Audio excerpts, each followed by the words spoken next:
Welcome, listener, reader, traveler.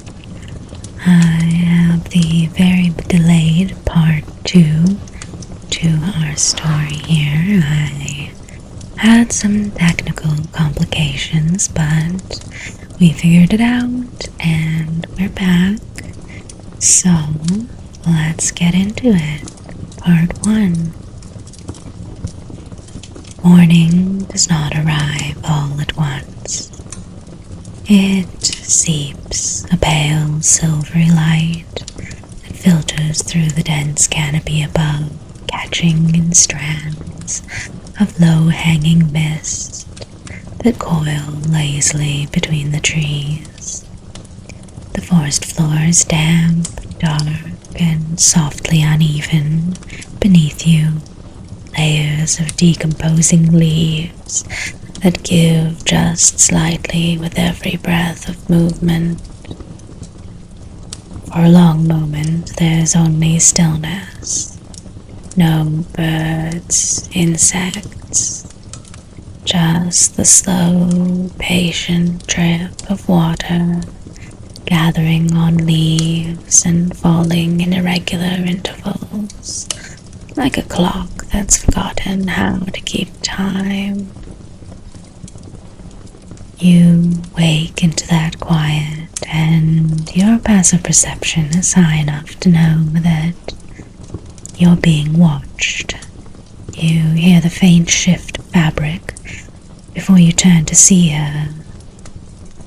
Seraphine hasn't moved far from where you made camp, which is not exactly where you left her. She stands a few paces behind you, just there, perfectly still. When you turn, she's already looking at you. Of course she is. In her hand, she holds one of the glass vials, turning it slowly between her fingers. The dark liquid inside catches the weak morning light, glinting like something richer than it should be. She hasn't opened it or even drunk from it. She is just considering. There you are. A small, knowing smile curves at the corner of her mouth. I was beginning to think I'd have to start making decisions without you. A pause, then. And I do so enjoy having the company. She has that same delicate, deliberate, composed presence she carried yesterday, but something is different this morning. Subtle, easy to miss. I'll have you make an insight check on her. You'll make insight checks on her with advantage because you're traveling with her.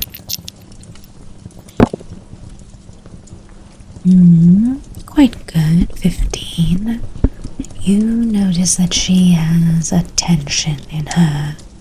Calm, carefully contained. She lifts the vial slightly, glancing at it as though weighing a choice she hasn't made yet, then lowers it again unopened. Dawn has a way of making everything feel terribly sincere. A soft exhale through her nose. Her gaze shifts past you, not wondering but tracking. They're still out there. She doesn't say it with fear, but as a fact. Then, as quick as it came, the weight lifts from her tone. She stepped slightly to the side, giving you a clear path forward. Well, a small, expectant tilt of her head. I believe I hired you for a reason. The path ahead is yours to choose. You know where you're going. Deeper into the forest. It has to get darker before it gets lighter again, and you know that you have at least a full day's travel through this dark, dark forest. The place you're finding, the hollow, is difficult to find unless you already know what you're looking for. The kind of place people don't just stumble into by accident. But you know the way, and the path ahead, you feel it more clearly. You see every root and every shadow, every place something could be waiting. You take the lead, the ground shifts underfoot, uneven and threaded with gnarled roots that push up through the soil like old bones. Ferns brush against your leg as you move, damp and cool, leaving streaks of moisture behind.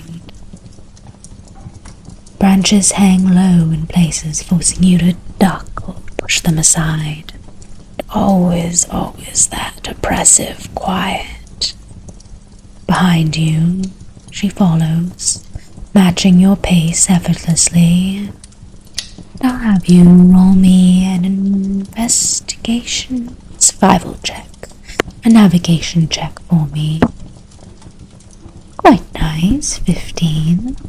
You stay on the correct path, finding a nice route forward that looks like it could be a game path traveling east in the direction you need to go. Every so often you hear it, soft, delicate clink of glass from her satchel. You're very confident. A beat. Footsteps are quiet behind you. Either that or very good at pretending. There's a faint smile in her voice. You don't need to look to know it. I do hope it's the former.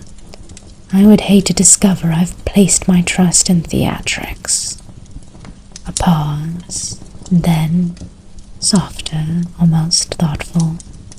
Though, I suppose I can hardly fault the instinct. As you move deeper, the forest begins to change, gradually and then all at once. The roots are thicker here, pushing high above the soil, forcing careful footing. The undergrowth tightens. What was once a clear path becomes something you now have to choose step by step. Now I'll have you make me a perception check. Not so good. That would be a 6 on the die. You step forward, confident, certain, and your boot catches something that was never meant to be seen. A thin wire, pulled taut. It bites against your ankle. Behind you, for the first time since the morning, she moves sharply. Don't! The wire tightens, not with a snap, but with a sudden, brutal certainty. Your foot pulls forward, and there's a sharp, violent whip of tension releasing. Somewhere off just to your right, a concealed mechanism buried beneath the leaves and the soil jerks to life. A weighted line lashes upward from the ground, snapping tight around your leg as something heavy drops from above. A counterweight, crude, efficient, hunter-made. I'll have you make me a dex save. Try and reduce the impact of your blow. A 9 on the die. Not bad, but not good. You are able to catch yourself. That's the good part. The bad part is that you catch yourself on Seraphine, who tumbles to the ground behind you. You hear the impact with a sharp punch as your air leaves your lungs and you land on the ground, foot loose from the trap, but you hear breaking, glass shattering. The sharp impact, you hear it happen, her satchel striking something unyielding as she's forced backward. The sound is unmistakable, but the scent hits a heartbeat later. It's overwhelming. The air fills with it, fresh, warm, and metallic. not contained in glass anymore, but spilled across bark, soil, fabric, soaking instantly into the forest floor like an offering it's been waiting to receive. Behind you, stillness. When you turn, she's fallen on the ground, her head slightly bowed. Strands of dark hair have slipped loose, veiling part of her face. Her hands hang at her sides, unclenched but not relaxed. I'll have you make an insight check on her. Very nice, a 17 and a 19. You realize that she is one decision away from losing control. She is holding herself very, very still. A slow inhale, measured, her fingers curl slightly, and then she lifts her head. Her gaze drifts, not to you at first, but to the ground where the blood is soaked into the earth. Another inhale, slower. You hear her breathing change. Such waste. The words are soft, but there's something under them now. Something with teeth. She takes a step back, not towards you, but away, deliberate, controlled. I will not pause, her jaw tightens, be ruled by inconvenience. The scent does not fade, it clings to the air, to you, to everything. And now, she looks at you with a questioning look in her eye. She straightens, smooths a hand briefly over her clothes, and then steps towards you. One step, measured, then stops a careful distance away. This complicates things. Faint, almost wry smile flickers, held together by discipline alone. I had planned to be far more impressive today. Her gaze flicks briefly to your throat, then back to your eyes. She doesn't hide it, but she doesn't indulge in it either. I can endure it. A beat. I have endured worse. Another step closer, slow.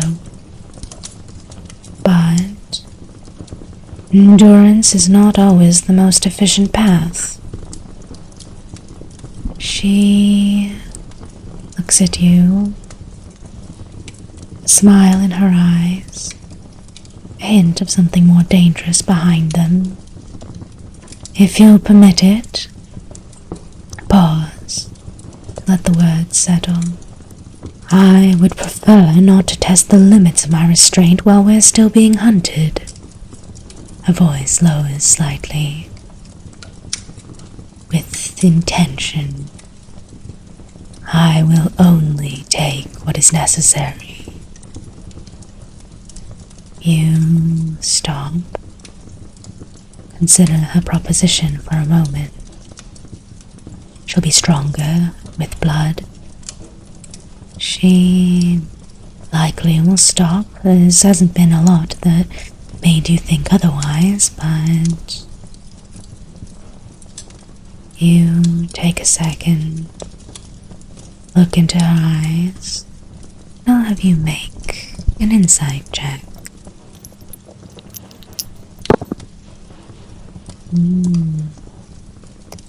5 and a 6. You feel that as of now, she's telling the truth. She won't take more than she needs, but you can't be sure if it's necessary. But she steps closer, not rushed or eager, very precise. Her hand lifts, pauses, then gently takes your wrist. Her touch is cool, not cold, grounding, and you nod. She leans in. There's a moment right before where she stops. A final check. Not for herself, for you. Her gaze meets your eyes. And then a sharp, clean pressure. Not tearing or violent, just clean and burst pain. Warmth follows, a strange pull, very undeniably present, this tugging feeling.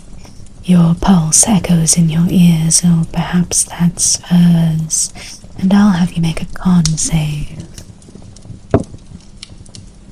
Very nice, 17. You remain grounded, standing tall and firmly aware. She drinks, measured, controlled. And then she stops. She pulls back slowly. The breath leaves her. Soft.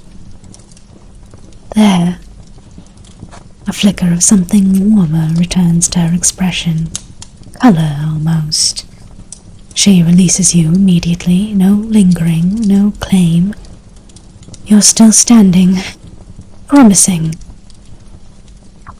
The forest is no less quiet, but something has changed. Not just in her, but in the space between you. And somewhere far off, a branch creaks. I'll have you make another survival check as you continue forward. Now that she's eaten and you can continue on your way. Very nice, a 14. You maintain your way along the path. It's not the quietest you've ever been, and your path meanders sometimes, but you manage to maintain your direction in the eastward way, which is tough considering you can't really see the sun underneath anymore. Behind you, the footsteps are impossibly light, controlled, closer now, not crowding you exactly or clinging, just within reach. She is watching the forest more than you now, and keeping an eye out for the hunters, presumably. I appreciate your cooperation. A faint pause. Not everyone would have extended the same courtesy. Her tone is sincere, not heavy, and then lightly, with just a touch of her earlier playfulness returning. Though I suspect you'll be insufferable about it later. A beat. I would be. The path narrows, not into a trail, but into a series of decisions. Step here, not there. Avoid that root. Don't brush that branch. Push your way through this scrub. The forest feels tighter now, closer. And then a sound.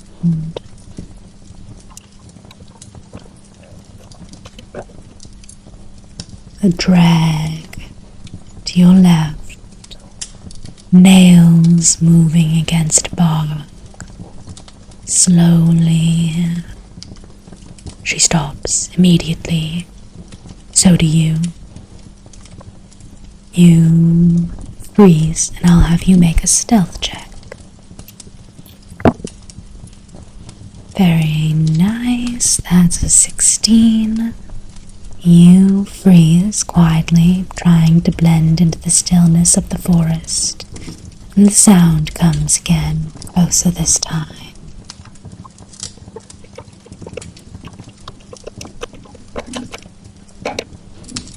A slow, uneven scrape.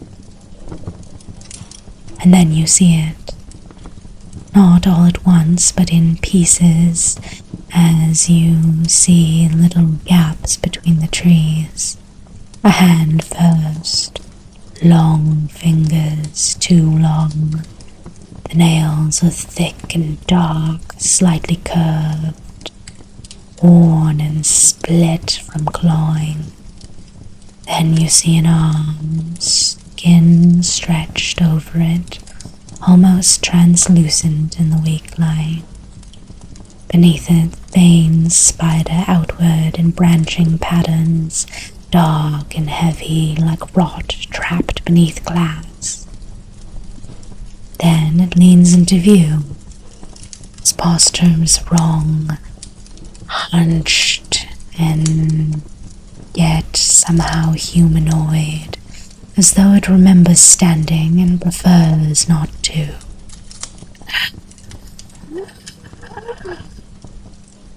A wet inhale, too loud and eager, and when its face turns slightly, you see its mouth, too wide, curled into a snarling smile, teeth uneven, and its eyes. There's no restraint there, no calculation, just hunger, endless. I'll have you make me a nature check.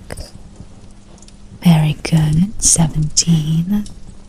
You would assume, based on its look, that this is some kind of feral vampire. The teeth make you think blood,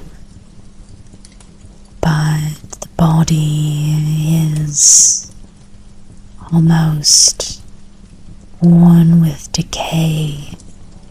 It has lost all control. She does not flinch beside you or recoil, but everything playful in her disappears.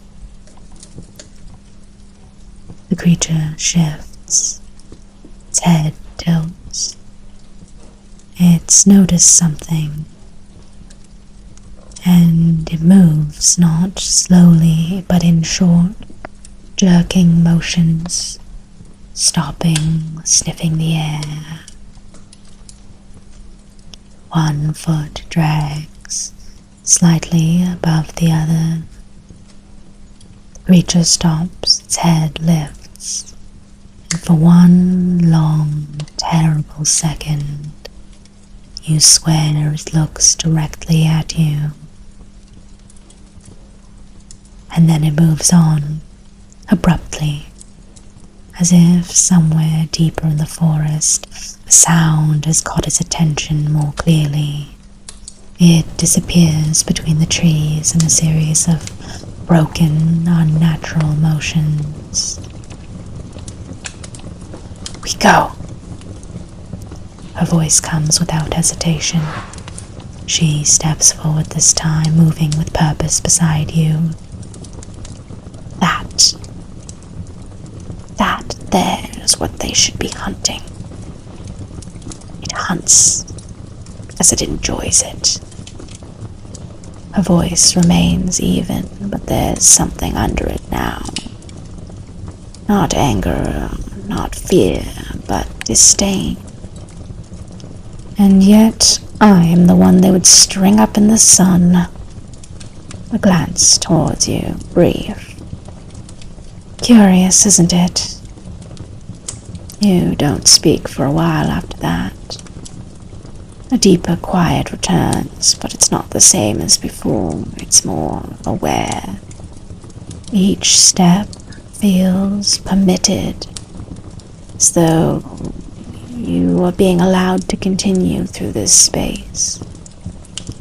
I'll have you make me one last navigation check for this day. 10. You struggle to find the path in this dense brush. You at once find yourself lost for a second before recognizing, is that? Yes, that's the path you are following.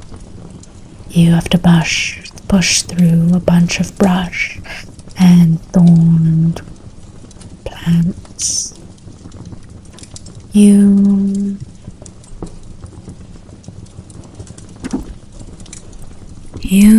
find yourself lost at some point, having taken what you thought was a shortcut, but you lose track of the trail for a moment.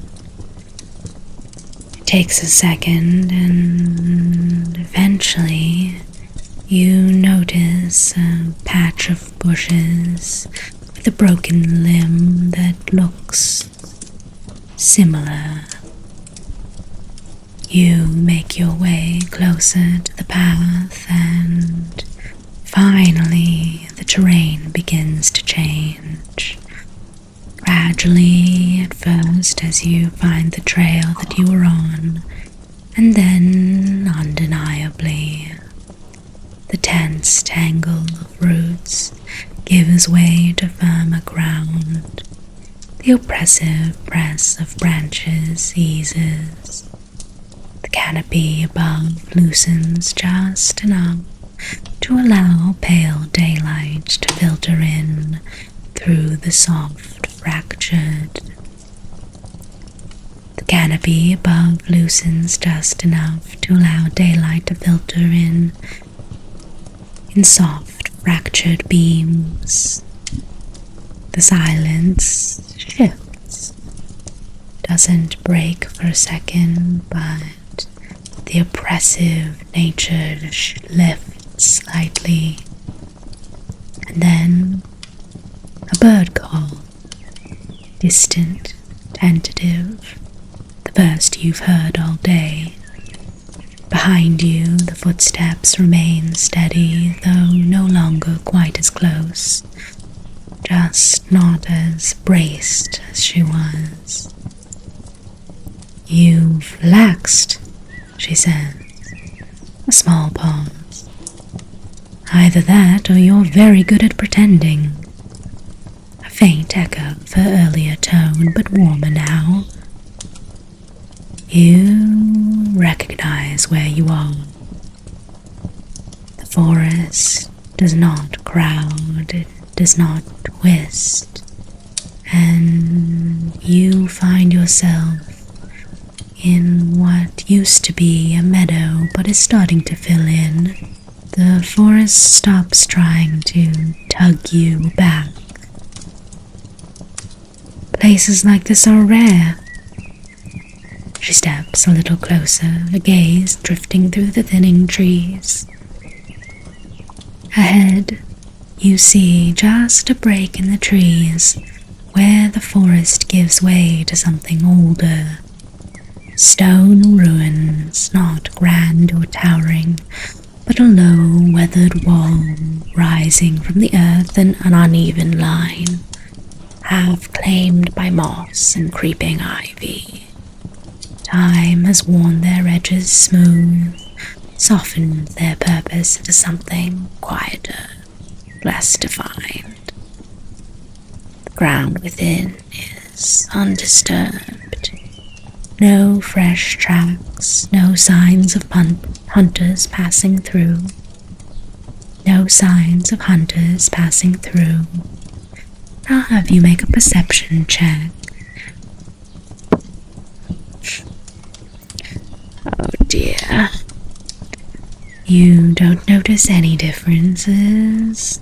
You don't see any tracks of anyone, so it seems like as good a spot as any to make camp. She sighs. Yes, this will do nicely, I think. She steps past you now, entering the space as though she's been here before. Her hand brushes slightly against one of the stone walls as she passes, fingers trailing across moss and the age-worn stone. A small, almost private smile touches her lips. They won't follow through that mess. A glance back at the heavier woods. Not willingly. She moves further inside, then pauses near the center of the ruins, turning, facing you fully now.